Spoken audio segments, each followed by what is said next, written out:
Сайн байцгаана уу хүн үзэгчтэй. Өнөөдөр манай дефакто нэвтрүүлгийн зочноор Америкийн нэгдсэн улсад энэ сургуультай нохой, тусламжийн нохой зохион байгуулдаг гэх юм уу? Энэ PawPADs гэж байгууллагын гүйцэтгэх захирал гол сургагч нь Линда Болл оролцож байна.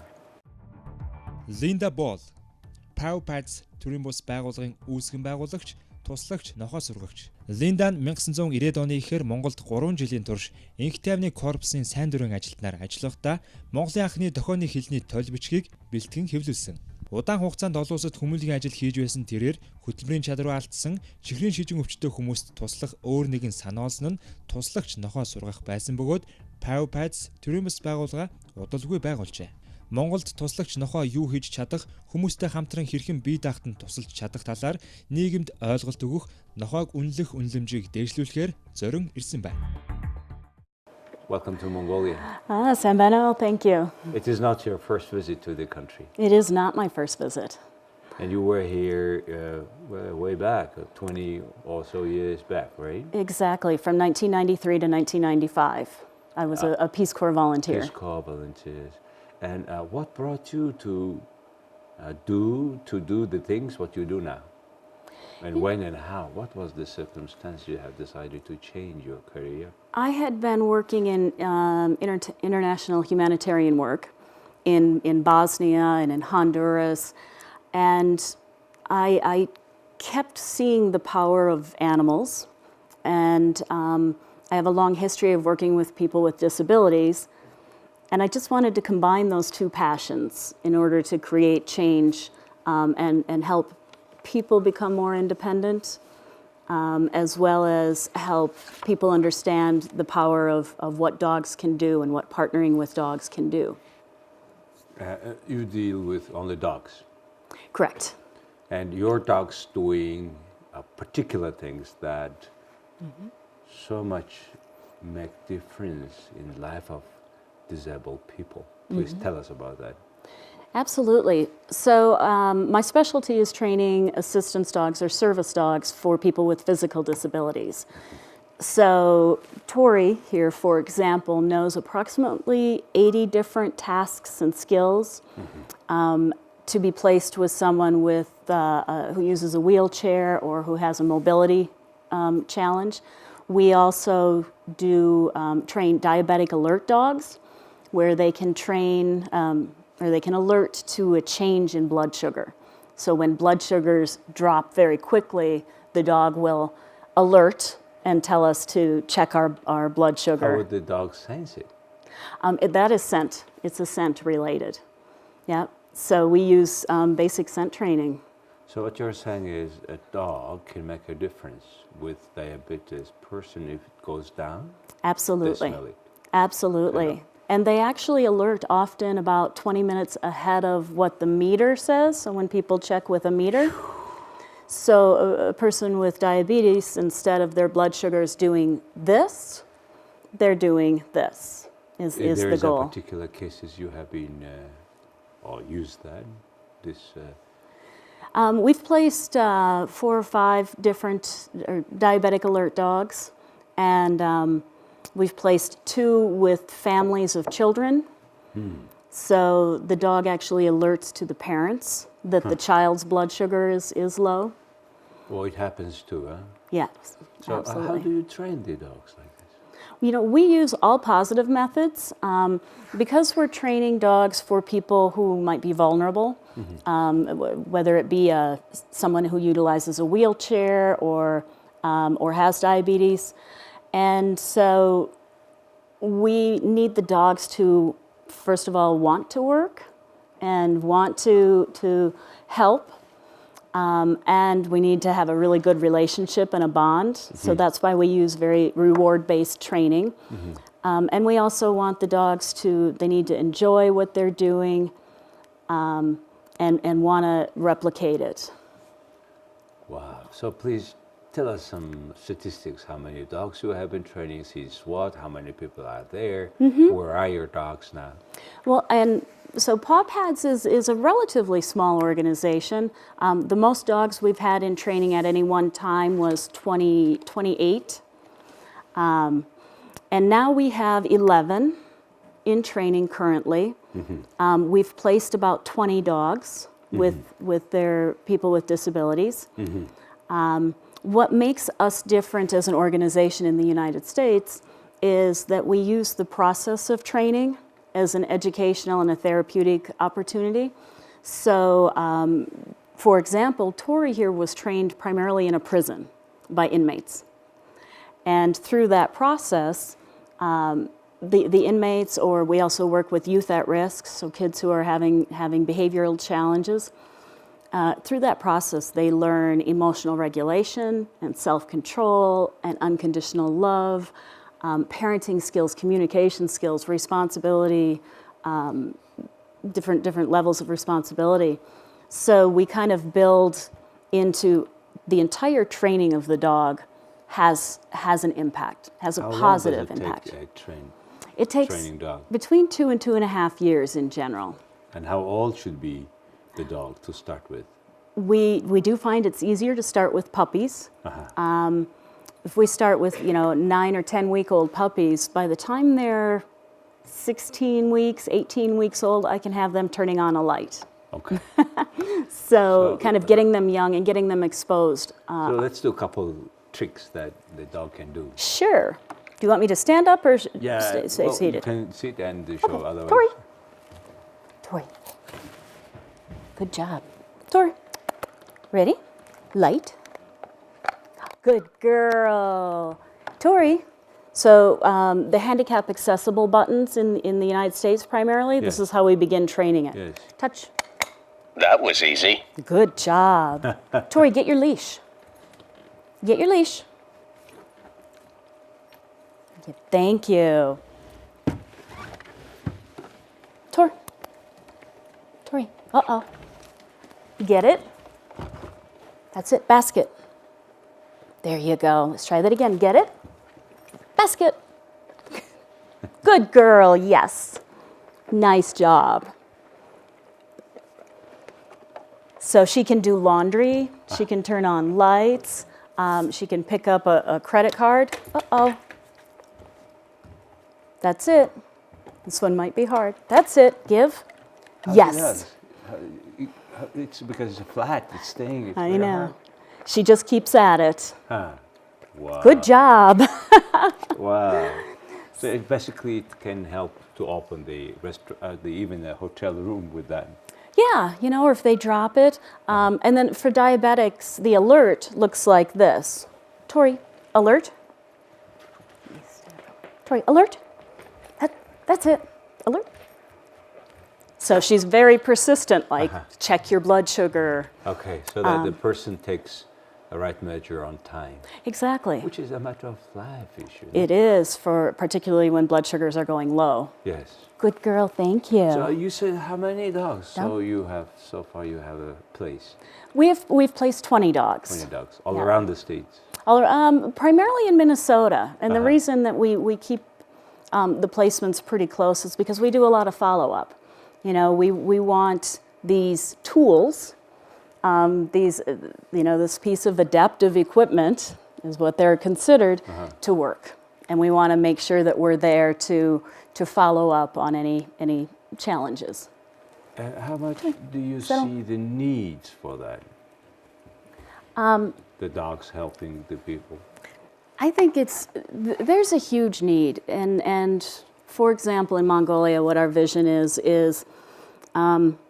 just being able to help someone become more independent, and it'll have a trickle-down effect on the entire family, for example. Yes, it is. Even if the dogs are able to just stay home with the person, that might allow family members to go out and to work, and Tori, down.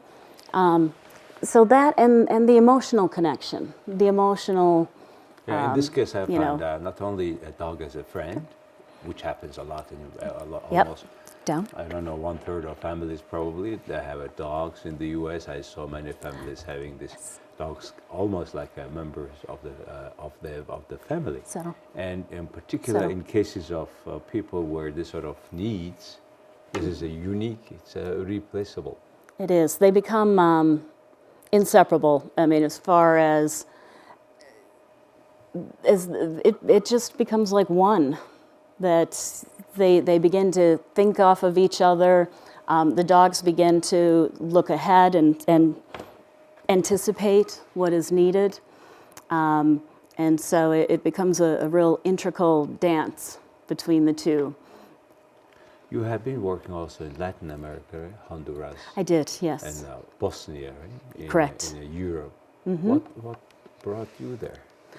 In the same mission, or? No, I was actually working for an Irish humanitarian organization. Mm-hmm. So similar to like a Mercy Corps or World Vision, only out of Ireland. Mm-hmm. And so in Bosnia, we were doing post-war reconstruction and reconciliation. Mm-hmm. And in Honduras, we were working on a lot of disaster mitigation, clean water, child labor issues, and education type issues. I'm asking the question because just trying to figure out if there is any progress with the sign language you have been teaching 20 plus years before, and working with the deaf children. Mm-hmm. Do you see anything changed in Mongolia for this 20 years? Have you been able to observe that? Right before this interview, we went back to school 29, back to my school. To school where you had the 2 years, yes? Yep, and I met with, while I was a Peace Corps volunteer, I helped to produce and publish Mongolia's first sign language dictionary, which created the base for... it was not there before in the country? It was not. Oh my goodness. Okay. Exactly, and so it was kind of the base that a lot of building blocks have been built upon. And so I got to see the illustrator, I got to meet some of my old students, and we'll be getting together again next week. Okay. So that's one of the greatest accomplishments of my life, was just sign that. Language, in a way, letters for people who cannot hear, right? Yeah, letters and symbols. They're kind of writing it in a way. Exactly, and if there's not a unified language, how can people advocate for themselves? Yes. They can't. Does it go as a letters, or is it? Is it like a language you speak through, or it's like symbol you speak through? It's linguistically a language. Yes. And has its own syntax and its own rhythm. And Mongolia's is still in process. But it's coming along, and it's so rewarding to come back and find out about it and see what has gone on. Because when I left Mongolia, there was no internet, there was no Facebook, there was no email. So I didn't have an opportunity to really follow up on what happened since then. All these IT changes, do they make any advantage for the people to use the sign language? I think so. I want to find out more information about that, but I saw one of my former students must have been FaceTiming and signing to someone on his phone. And so it opens up the world. Oh, I see. Yeah. So, when you don't have nearby that person, people who wants to communicate, they may use the cell phone, somebody to translate for them, right? Yeah. To show it, another speaks on the other line. Exactly. Or maybe it can be in another country, talk to the person next to. Right, and students in Mongolia weren't encouraged to use sign language in education. And so once they're allowed to really learn using a language that is natural to them, that'll open up a lot of doors to opportunities and careers. I've seen recently, not recently, for quite some time, by the way, on national TV, public TV, when they broadcast the news every day and night, they have a sign language interpreter. It was not the case before. Right. And it started when you were here, or it is later, you think? I don't believe it was here when I was here. I didn't have a TV as a Peace Corps volunteer, so. So what I'm trying to ask you a question is, it's fact that people are born, kids are born with death, right? Mm-hmm. Or there's many things may happen to life and to that person, and Right. is it increasing the amount of people who cannot hear, or what is the situation in Mongolia or in the U.S.? Do you know any trend? You know, I can't really speak to that in Mongolia or necessarily in the United States because I don't work with the deaf community anymore. I work more with people with physical disabilities. Here in Mongolia, I know that there was an influx of children that became deaf from meningitis, you know, many years before Yes. I was here. I don't know now if that's steadied, if that's leveled off. And I don't think it's completely weeded eradicated, off. yeah. But still it is there. Yep. And I hope it is less per 1,000 births, Yeah, hopefully by now, because this country for 20 years quite advanced, as you have seen. and I think, I mean, Mongolia has come so far from the days when I had hoped to bring the Special Olympics to Mongolia, and I was told that there weren't enough of those kinds of people here. And now the Special Olympics is here. There's been Mongolian participants at the Paralympics, you know, and so potentially the assistance dogs can create more independence for people, and they can kind of join different activities like that to expand their world. Definitely, that was very intriguing for me, just to think how many people can have a good friends like Tori, and not only good friend but also good assistant. Exactly. And I think it may change not only the life of that person but the whole family. Exactly. And unfortunately, it is happening that people are getting on wheelchair accidentally, after accidents, many Exactly. things. And so that's why I thought the value that we can introduce you to Mongolian broader audience gives a lot of hope to many people who may have this sort of friend like Tori. Right. So what they can do to have a friend like this? You know, this week is being spent kind of assessing how we can make this happen and how we can potentially partner with organizations and people over here, maybe have an exchange, an apprenticeship program, train the trainer, and establish something like this here. It is a high time to do so. So I think it would be, you know, my goal in coming to Mongolia was to change society's view of the value of dogs, because they're amazingly smart and can be life changers, as well as the value of people with disabilities. Yep. You know, you partner those two together, and there's just doors open. You said you are connecting physically disabled people with smart dogs. Yeah, And dogs are smart, are they? they are very smart. We sometimes probably underestimate that. Oh, absolutely. I mean, she can do 80 different tasks that can change a person's life. You know, if, for example, you're in bed and you drop something and you have no way of getting that, Yes. we would think, what a simple act. Yes. The dog retrieves it and gives it to the person, or the dog turns on the light. You know, just very simple things can change lives. Bring the slippers if needed, or take it away, Exactly. whatever. We don't need. And out in public, where Tori has been to several restaurants, and you know, initially it's always like, oh no, but she's trained to just go under the table and no one should know she's there, and so we're changing perceptions every single day that we're here. You are changing the values of dogs in Mongolia, the attitude people have towards these animals. Do you need? Should it be a particular type of a dog for that type of assistance? You know, typically we use dogs who want to please.